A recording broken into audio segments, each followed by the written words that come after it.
year 1798 was not notable for the newly formed United States of America. John Adams was president, Thomas Jefferson vice president. In Hamden, Connecticut, just outside New Haven, a machinist named Eli Whitney, who had invented an apparatus for cleaning cotton called the cotton gin, was trying to persuade the southern plantation owners it could do the work of 50 slaves. Orders trickled in from the South, 2 from Georgia, 1 from the Carolinas. Have your men make haste there, else we shall lose the tide. Is that the last of them? Yes, Mr. Simpson, it is. Good. Glad to see we're shipping a few gins anyway. As one of the backers of this business, I can tell you we're scraping the bottom of the barrel just to keep going. I'm sure Mr. Whitney appreciates that.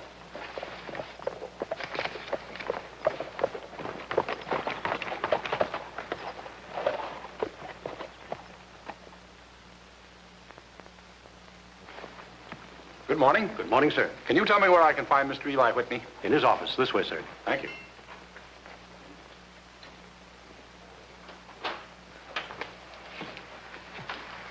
Mr. Whitney? Mr. Jefferson, come in, come in. Did you just come from Philadelphia? No, Boston. As you're so close to the post road, I thought I'd pay you a little visit. I have one of your cotton gins on my plantation, you know. Works very well, too. Well, I have you to thank for it, helping me get the patent. Oh, this is an unofficial and private visit, Whitney. I've been through all New England talking to the ship owners. The situation on the high seas is very bad. Going to get worse. France is firing on all ships leaving our ports, trying to keep us from trading with England. I've heard that. A lot of our local boys sail those ships. We've reached the point where we have to fight for freedom of the seas. It may even lead to war. Oh, I hope not. So do I. But we've got to be strong. Strong enough to convince other nations that we're capable of protecting our shipping. And to do that, we must have arms. Cannon. Muskets by the thousand. That's why I've come to you. But why me? I'm not a military man. You could manufacture muskets. But I know nothing about muskets, Mr. Jefferson. I've given all my time to the cotton gin. A man who can invent a machine to do the work of 50 slaves should be able to devise another to do the work of 50 musket makers. Oh, it isn't that simple. You speak of the cotton gin as an accomplished fact. The truth is, I have obligations, deep obligations. I've borrowed money. I've made promises to my men. And now, when I feel in my heart that cotton gin is finally going to succeed, you ask me to give it up.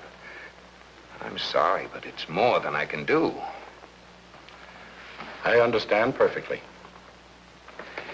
Whitney, we're a young country. We must prosper and grow. But today we're in grave danger. If we are to survive, we must call on men with initiative and daring. Men who think in big terms. You, Whitney, are such a man. I'm sorry, Mr. Jefferson, but I can't see my way in this. You must take time to think it over. I don't expect you to decide immediately. We'll hear from you. They're saying in Philadelphia, millions for defense, but not 1 cent for tribute, and they're right. Will our country let freedom perish? Are our sons and brothers no longer safe upon the high seas? Who is France that she should threaten and seize our shipping? Try to impress our seamen. The New Haven Queen went down with all hands. No, neighbors. That's Jonathan Stepson's ship. Joel Seymour's boy was the mate. Aye, Stepson and Joel are inside now, accompanying each other. Take a stand. Let no man flinch. We've gained liberty. Shall we lose all now because of faint hearts? Aye, cowardice in our midst? Who is there among us who will not fight to the last drop of his blood to maintain our rights before the world? Aye, patriots, surely to this cause. I came as soon as I heard. Glory over dishonor, of freedom over servitude, and of victory over death. It isn't the cargo I think about. Ned Seymour, Jack Prescott, Adam Hathaway, all those New Haven boys on my ship. He was going to sign off. Stay home. You are going to have him work here.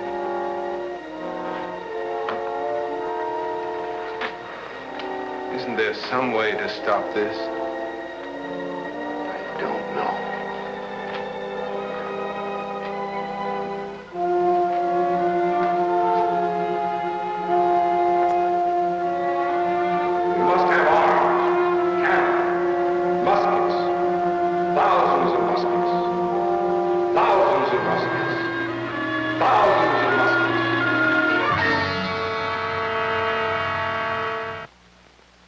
money you gentlemen have loaned me during the last 2 years has made the cotton gin possible.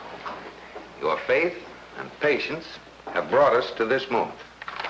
We have just received our first large order for 100 gins from the Carolinas. Good. Oh, wonderful. In another 6 months, I had planned to pay at least 1/3 of my debts to you. What do you mean, had planned to pay? I'm giving up the manufacture of the cotton gin for an indefinite period. What? You aren't serious. I'm going to make flintlock muskets for the government. You've let those firebrands talk you into this. You know there's not going to be a war. You know it as well as I do. I had a talk with the vice president. If you'd keep your infernal ships off of the high sea... You're a landowner. What right have you to tell me how to run my business? Stop arguing, you two. Now, sir, what crazy idea is this?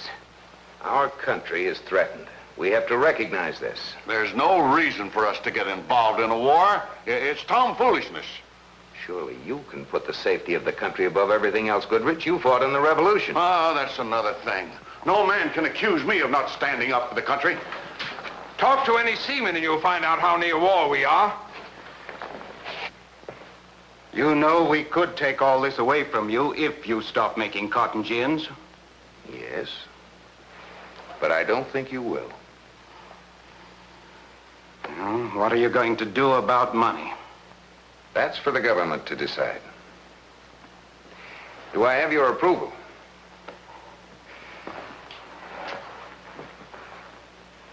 Well, it's going to be hard for me. You're the one who stands to profit the most if your ships are protected. I didn't say I wasn't going along. With Jefferson asking us to do this, I don't believe we should refuse. I'll go along. Well, I don't like it. I don't see the sense to it. But count me in. Stepson? Good. I felt certain you'd stand by me. So certain, I posted a letter to the Secretary of the Treasury yesterday morning. What's that? I have a copy of the letter. Perhaps I'd better read part of it to you. Should an actual war take place, or the communications between the United States and the West Indies continue to be as hazardous and precarious as it now is, my business of making a patent machine for cleansing cotton must, in the meantime, be postponed.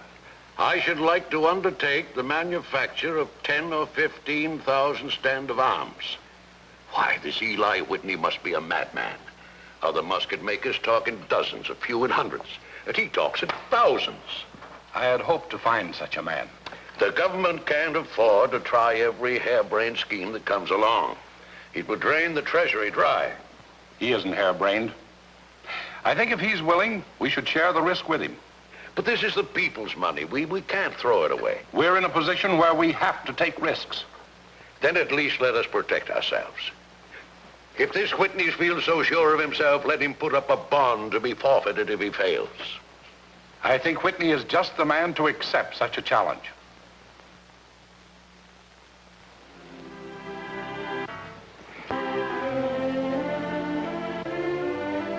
Eli Whitney took up the challenge and commenced the first of many steps to transform his little factory into a plant for making flintlock muskets. There were new tools to make, and most important of all, new men to hire, men skilled in the art of musket making.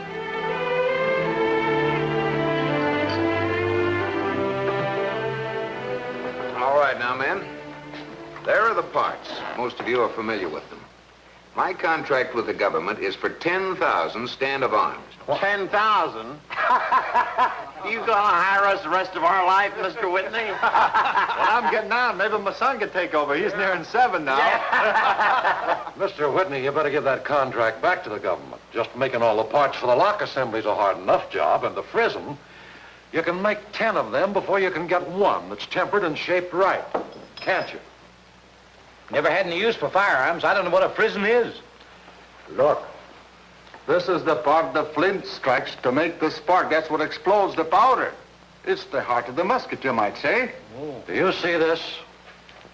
Do you see this? The frism blew to pieces on me once and put out my eye. That's how I lost it. Then I'll appoint you to work on the frism. What are you getting at, Whitney? I'm to work on that alone? That's right. I want you to develop a machine or a tool that will turn out not one frism, but 10,000 all alike. Oh, one man can't do that. Each of you will work on a different part. In other words, men, I didn't bring you here to make muskets, but to make the parts for muskets by machines. Then any hammer will fit any lock will fit into any stock. Each part will be interchangeable, and assembling a musket will take minutes instead of months. Eli, you're out of your mind. It can't be done. And I've been making muskets for 30 years. No man's gonna tell me how to do my job. How many do you average in a year? Around 6, mostly 5. You. Oh, 2 or 3, but I got other chores to do. You. Well, I could turn out 6 if I had nothing else to do. All right, that's 14 muskets a year between 3 of the best musket makers in New England. Now, you know what the situation between France and this country is. Whether we like it or not, we're near war. Now, how far would 14 muskets go? We all want the best for the country, don't we? Now, all I ask of you men is help. Some folks didn't think we was going to win the revolution till we done it. I'll go along, Whitney. You can, I reckon I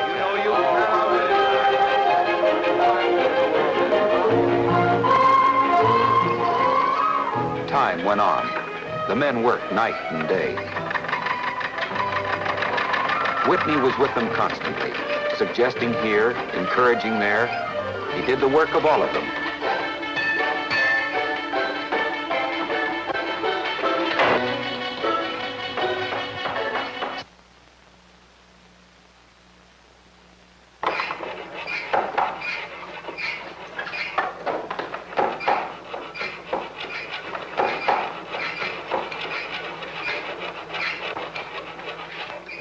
Whitney, I'll not mince words with you. You talked Goodrich, Stebson, and me into posting a bond for you. It will be forfeit if you don't deliver the first 4,000 muskets to the government in 60 days. I know that as well as you do. And you have yet to put one musket together. You're making all of us look like ninnies, backing you to the limit. And so far, nothing to show for it. Nothing? Come with me, Hillhouse.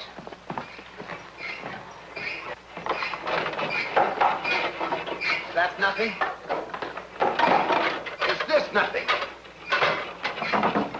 A perfect part. Parts. The government isn't paying for parts. They want muskets. They're sending Captain Van Gant from the War Department down here to see what we've accomplished. Now, you'd better have something more than that to show him. They'll get Talbot. I'm through. I said it wouldn't work. I knew it wouldn't. Hold on, I Talbot. told you it wouldn't work. You can't make a prison that way. Nobody can. But you were so close the last time. Close. 53 times I've had one fail on me. There's not a machine on earth that'll do it. Oh, I want my wages and get out of here before I go crazy. As crazy as you, Whitney, and all of you. What good are all those parts you make if you can't make the powder flash in the pan? He's right, Whitney. I'm ready to quit myself. How about you, men? Get out. Let's go. Get out, all of you, before I throw you out. I'll show you whether a machine can make a perfect prison. Quit if you want, but get out and leave me alone. I told you to get out. I mean it. Get out before I throw you out with my own hands. He's been in there 2 days and a night now without food. Hey, look. We got company. This is Captain Van Gant of the War Department. He demands to see Mr. Whitney. I'm sorry, sir, but my orders are to keep that door closed. You can't refuse me. I have a right to see how the government's money is being handled. I take my orders straight from Mr. Whitney, and he said nobody. Mr. Whitney leaves us no alternative but to post this order of the court. If he can't pay his debts and won't let either the government or his creditors into the factory, he'll have to quit.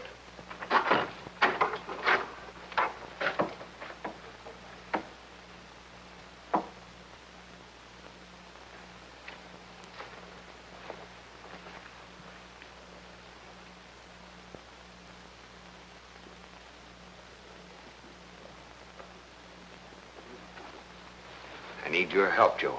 No, you don't, Whitney. Anything you do in front of us and Captain Van Gant, representing the War Department. Well, since it was Vice President Jefferson's idea, any emissary from the government should be welcome on this occasion. I think I have a perfect prison. Unfortunately, I won't know for sure until I try one out. They haven't got the right to see the musket until you've tried it. They'll want you to fire it, and it might be dangerous. No, Joel. Come in, all of you.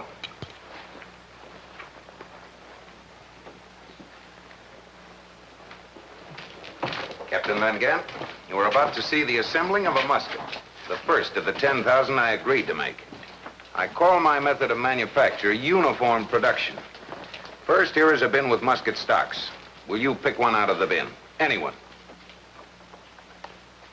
I came to be shown, Mr. Whitney. Very well. Ebenezer, go get a stock. Baker, you take one of those barrels you've been working on. Evans, you'll need the barrel bands. Cummings, a butt plate. And the rest of you, find the parts you've made and take your places at this bench in order. Oh, I don't like... Do as I say.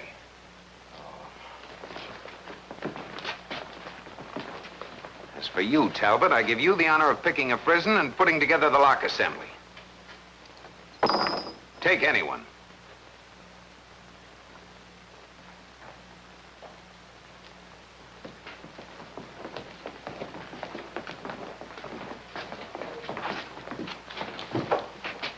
All right, Baker, bed the barrel on the stock.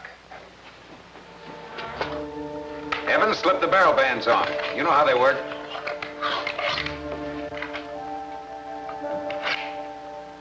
Cummings, attach the butt plate in its proper place.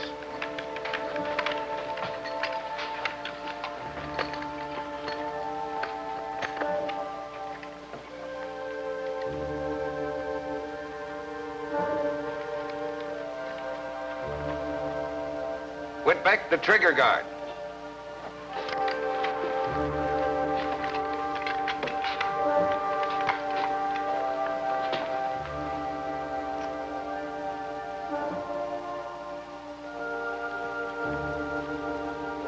And now, Talbot, install the lock assembly.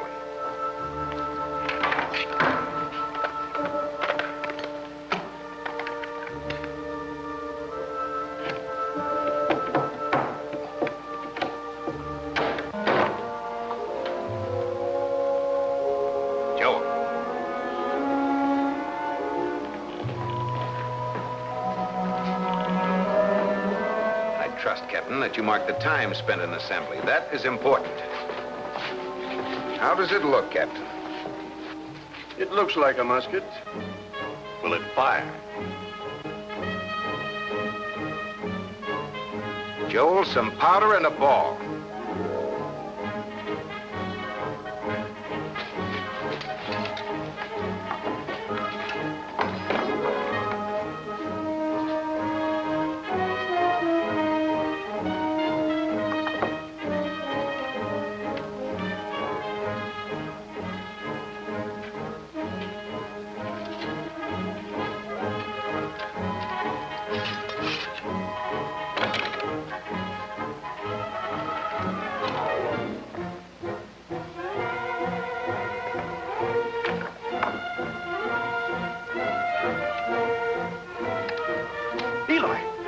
Fire it by hand. If anything goes wrong, look what happened to Talbot. Put it in the vise the way they always do it. Fire it by a string on the trigger. No, Joe. We can't let our friends think we've lost faith in our own work. I'm going to fire it myself. Stand back. That frizzen can fly to pieces. That barrel hasn't been proof tested. Stand clear, everybody. Stand back.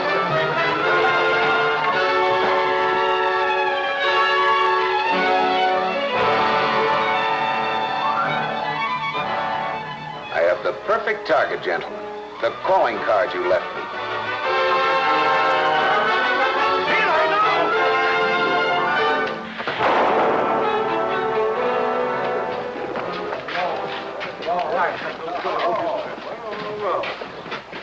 Got it the first time, gentlemen. Well, Captain? I did you an injustice, sir. Before the day is ended, we will have many more like this. In 3 months, we can make almost any number. Eli, I was wrong. My felicitations. And so, over a century ago, in this little factory on the outskirts of New Haven, Connecticut, was developed the know-how and division of labor we have come to know as mass production, responsible for so much of America's greatness and strength, all due to the imagination, initiative, and daring of a man who rose up and triumphed over ignorance and error. One man, Eli Whitney.